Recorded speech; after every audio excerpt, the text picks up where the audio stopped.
In a world that is obsessed with quick fixes for the happiness, new habits, new diets, and new philosophies, it's very easy to forget that some of the deepest wisdom about living well has been with us for thousands of years. And today we are revisiting that timeless wisdom through the lens of the four cardinal virtues, which is prudence, justice, fortitude, and the temperance. So, welcome back, dear listeners, to another powerful episode of Healthy Mind, Healthy Life. I'm your host, Avik, and today joining me is a lovely guest. Please welcome Matthew Jandernoa. Welcome to the show, Matthew. Hi, Avik. Thanks for having me. Amazing. So, dear listeners, before we delve deep into the discussion, I'd love to introduce you with Matthew. So, Matthew is a husband, father, and the founder of Steadfast Life, a movement built on one simple belief that when we become more fully human, we draw closer to divine joy. And his mission is to make virtue human again, not just something preached, but something practiced in everyday life, helping people grow in wisdom, discipline, and love through the framework of virtue. So today we will explore what these virtues mean for our mental and the spiritual well-being and how they shape the real happiness and why cultivating them might be the most radical act of healing in our time. So welcome to the show. Great. Yeah, I'm so glad to be here today. Okay. So Matthew, like most of us, we hear the word virtue and think of the old moral rules like not living path of joy. So how do you define the virtue in a way that feels human, modern, and actually livable? No, that's a great question. So kind of to speak into that, I used to be really turned off by the word virtue and that kind of framework. It seemed very constricting to me and very behavior focused, and kind of the thought process is if you want to live a happy life, you have to do X, Y, and Z. And I kind of have a little bit of a rebellious personality, so that has never sat well with me. And furthermore, so being Catholic, St. Thomas Aquinas is pretty popular in the Catholic world, and he from a Catholic lens, really expanded on the virtues. And unfortunately, a lot of people, would say that they're Thomist or of the Thomist, believe in a lot of what he says, and they would tend to quote Thomas more than Jesus.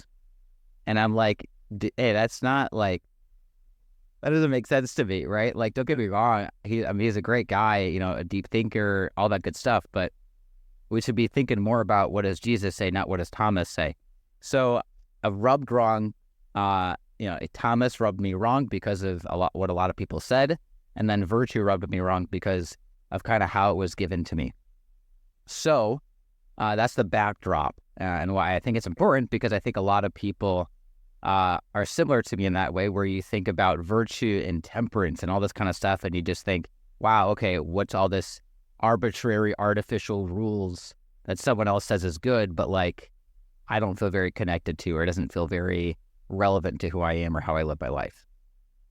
So fast forward, I start a coaching business, and I find out about the virtues from a different viewpoint, and I come to realize, oh, this isn't like some arbitrary set of rules. This is actually like a map to how to be a good human and how to be fully human and fully alive. And an example of that, if you think about the root word of virtue is vir in Latin, which means man. And in that context, it's man in the sense of humanity. And so virtue is how to be human.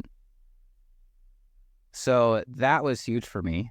But then also, when I was starting to study the virtues more, I realized that there's an actual reason why there are four cardinal virtues. Do you have a guess as to why there are four cardinal virtues? No, I mean, if you can share. Yeah, no, that's just like how I was. I thought it was arbitrary and random. And so apparently, right? Okay, so Aristotle, really, they first came about with Plato's Republic, and then Aristotle really expanded on them. And then from a Catholic viewpoint, Thomas Aquinas, really Christianized them and, brought them up to that caliber, if you will, or whatever, of that viewpoint. So when in the Republic, Plato basically goes through what it means to be virtuous, what it means to be a good republic, a good society, and what does it mean for each individual if there's a good society. And so he says that, he breaks it down into the human experience, which is your thoughts, your desires, your fears, and your actions/interactions. Okay. And so how do we think well? Prudence. How do we desire well? Temperance. How do we overcome and manage our fears well? Fortitude. How do we act and interact well? Justice. Wow. That blew my mind. And it sounds like you're a little shocked too, because it is shocking from a modern context. When you think about ancient stuff, it's usually, oh my gosh, can't we get with the times? Why? If you just think about like the iPhone and technology, everything is so fast paced that our modern viewpoint is that the older it is, the worse it is, and the newer it is, the better it is. However, if you think about one of the oldest things, humanity is very old. And so if we have this viewpoint that newer is better, well, then naturally we're going to become less and less human because humanity is very old. And so really it's about reclaiming what it is to be human, how to live a happy, fulfilling, abundant life. And what I've discovered is that that's through practicing and living out the 4 cardinal virtues. Amazing. Thank you so much for explaining that. And I mean, also to ask, like, it's so relatable because the freedom without formation often kind of leaves us restless, right? So, and today the freedom seems to come through the virtue. Again, that word virtue. So, not outside of it. So, what do you think of this? Of freedom and virtue? Yeah. Yeah. No, I think that's exactly right. If you think about what does it mean to be free, right? It means the capacity to fully exercise our will, right? It's free. It's not constrained by anything. But again, if we go back to, philosophy and the classic way of thinking about what the will is, it actually goes back to our appetites. So you have your sense appetite and your intellectual appetite. So an appetite is something that you were drawn to or motivated to do. Okay. So your sense appetite, you smell good food, that motivates you to want to eat it, right? You smell something bad and that motivates you to go in the opposite direction, right? So our senses give us information and kind of ignite or suppress our appetite for it. Okay. The same thing is with our intellect. So we have an intellectual appetite, and that's what the will is. It's what we are motivated to do and are drawn to based on what we believe or think to be good.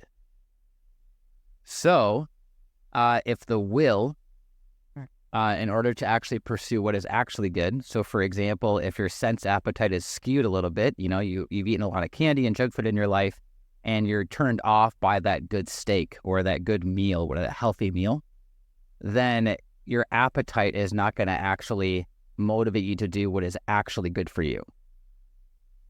And so really what freedom is rightly ordering your appetites so that you're attracted to what will actually satisfy you. Got it. But most people, we have this idea that I can do what I want and be happy, and that's false. Because obviously, if I want to be happy and I think that drugs will make me happy and I get addicted and all that kind of stuff, that's not going to actually bring about my happiness. And so your appetites alter your perception of reality. So if you think about an addict, their perception of reality is that they just need one more, right? They convince themselves of that. They convince themselves that, oh, I'll just stop after one, or no, it's totally fine. It's not affecting my life at all. But when you have people around that person, they clearly see how it's affecting their life. And so our appetites affect our ability to see reality. And so if we're living, a life on the screens all the time, if we're living eating junk food and processed food, if we're not if we're not living life, then we're going to come to believe that either happiness isn't possible or that I can keep doing what I want and still be happy. But then that's just a feedback loop where we never actually get happy. We never actually live a fulfilling life because we aren't doing it the right way. We're not doing it the way that we're designed to do that. Got it. Understood. Yeah. So differently, the four pillars, right? Like you mentioned, prudence, justice, fortitude, and temperance. If someone wanted to start living more virtuously tomorrow, then which virtue do you think most people should begin cultivating first, and why? Sure. So there's a couple different ways you can approach that. If you think about so prudence is considered the queen of the natural virtues, right? The cardinal virtues and all of their sub-virtues. And the reason for that is because if I don't know how to be just, it doesn't matter how much of a tendency I have to justice, I can't be just, right? If I can't think properly about what it is to be temperate or courageous, then it doesn't matter how much I want to be, I can't be. So there's that thought process. The other thought process is also from a point of courage, which is if I don't have the guts to do anything about it, well, I'm never going to do it, right? And you could say a similar thing for temperance and justice, right? Each cardinal virtue is necessary for the other ones. So it's really easy to think, well, great. So Matt, you're saying there's no starting point. You're just supposed to have them or something. And what I've actually found, and this is something that I don't find a lot in classical stuff, kind of way to, modernize it, if you will. But I do think you find it if you look hard enough or if you look properly, I guess. And so something that a more modern personality framework is called the Four Tendencies by Gretchen Rubin. Have you ever heard of it before? No. Okay, so the Four Tendencies is basically, long story short, she did research, asked some questions and came to realize that we all respond to expectations differently. So there's external expectations and internal expectations. And so there's the upholder who is balanced and upholds, right, both external and internal expectations. So they're relatively self-motivated. They're happy to do what other people ask them to do, not a big deal. Then there's the questioner who questions all external expectations because they're motivated by reason, what makes sense to them. If they understand it, they'll happily do it. If they don't, it'll take a lot of willpower to get them to do it. Then there's the obliger who obliges to all external expectations, or at least that's their tendency, and does not do the same for internal expectations. So this is the kind of person that, you might say, you can count on me, and I'm counting on you to count on me. Because if I want to do it for my own sake, it's going to be a lot harder for me to do it. But if you're expecting me or if you need me to do it, then I'm more likely to do it. Or if it's for somebody else, I'm more likely to do it. And then there's the rebel, who rebels against all expectations. So this is actually where the camp that I fall into, which is a big part of why I had such a distaste for virtue and this whole behavior framework, people telling me what to do. So the rebel rebels against all expectations. They're very motivated about what they want and about identity and finding a cause that's meaningful to them. Okay. So I'm reading about this stuff, I'm studying the virtues, and I have this sudden realization of, wait a minute, I think there's an overlap. I think that each tendency is actually fertile ground for a particular virtue. And so I like to call it, each person has a champion virtue. The one that they are most compelled by, the one that really resonates with them the most. And the problem is that a lot of people will say, no, virtue is this one size fits all. This is how you do it. And I've always had a problem with that because it just doesn't resonate with me. It doesn't make sense to me. So the upholder is fertile ground. Their champion virtue is temperance because they're relatively balanced. They don't get sucked into anything. So if you think about desiring well, if your desires are balanced, then you're held in proper tension where you're not sucked into any one thing too much to the point where you're lost.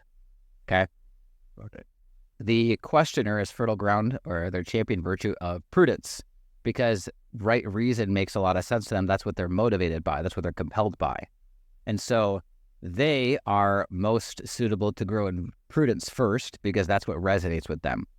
And then the obliger is fertile ground for the virtue of justice because they flourish when there's a lot of external expectations that are structured and ordered well.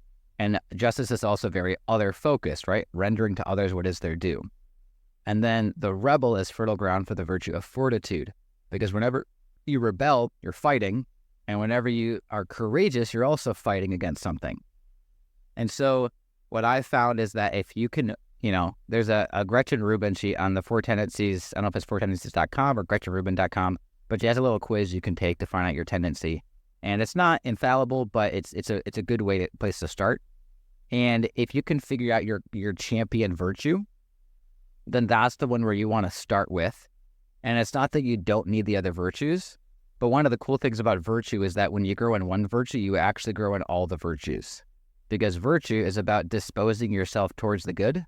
And so if you do that in one way, the rest of your person kind of follows suit. Yeah. So if you know your champion virtue, for me, that's fortitude. And so when I'm very motivated by becoming a certain kind of person, I'm very motivated by fighting for causes that I believe in. And when I do that, when I step fully into my own personality and my own humanity in that way, I actually become more prudent, more just, more temperate. And there's still learning that I have to do, right? It's not like it just comes naturally, all the other ones, but all of them make way more sense and they become more meaningful.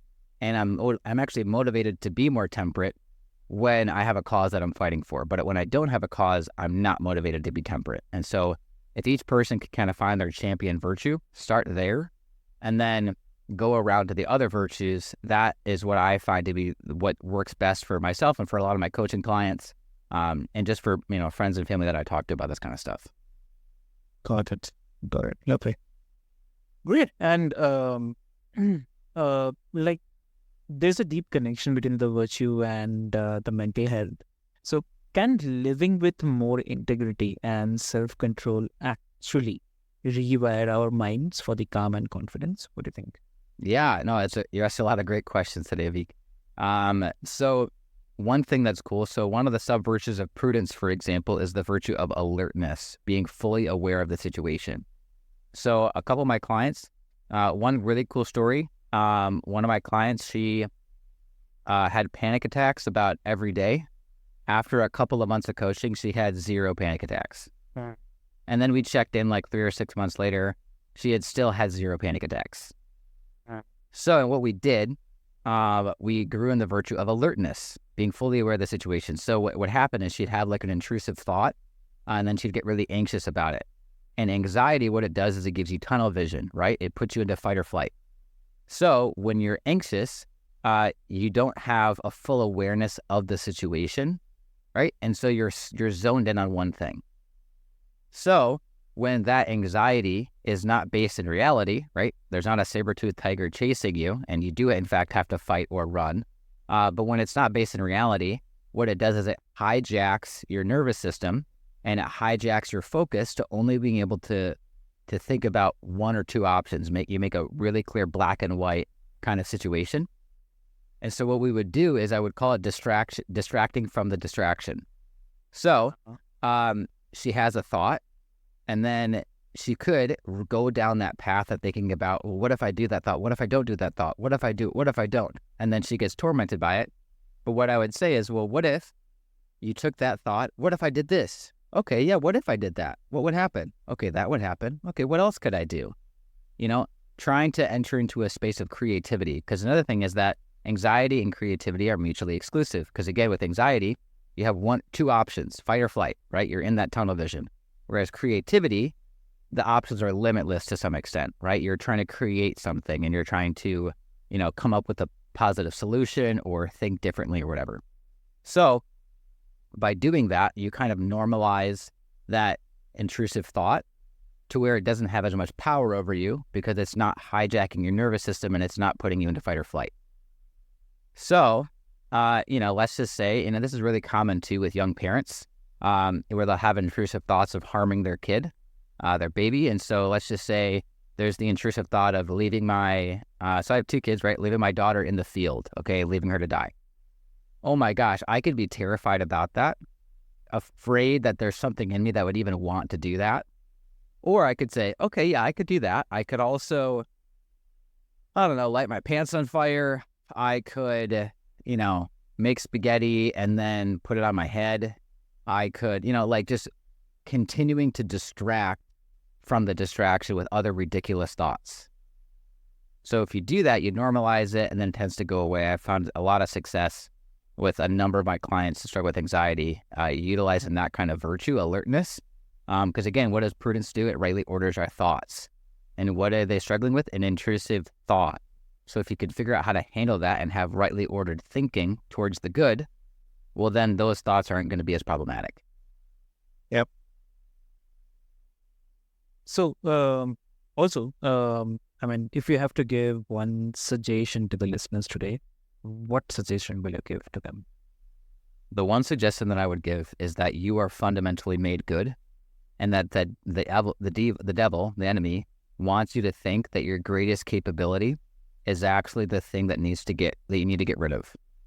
Yeah. You are fundamentally good, and when you step into your personality, in a rightly ordered way, obviously, because as much as we have a tendency to the good, we also have tendencies towards not so good, right? That's why virtue is even important in the first place. We tend to self-sabotage. We tend to hurt others. We tend to hurt ourselves. So just genuinely, you are good. And if you actually step into the way that God made you and the way that God designed humanity, you can actually, I promise you can have a flourishing, fulfilling life that's, meaningful and successful. Exactly. Wow. Amazing. So, Matthew, Rubin, thank you so much for reminding us that the path to the happiness isn't found in escaping our humanity, but it's found in embracing it fully.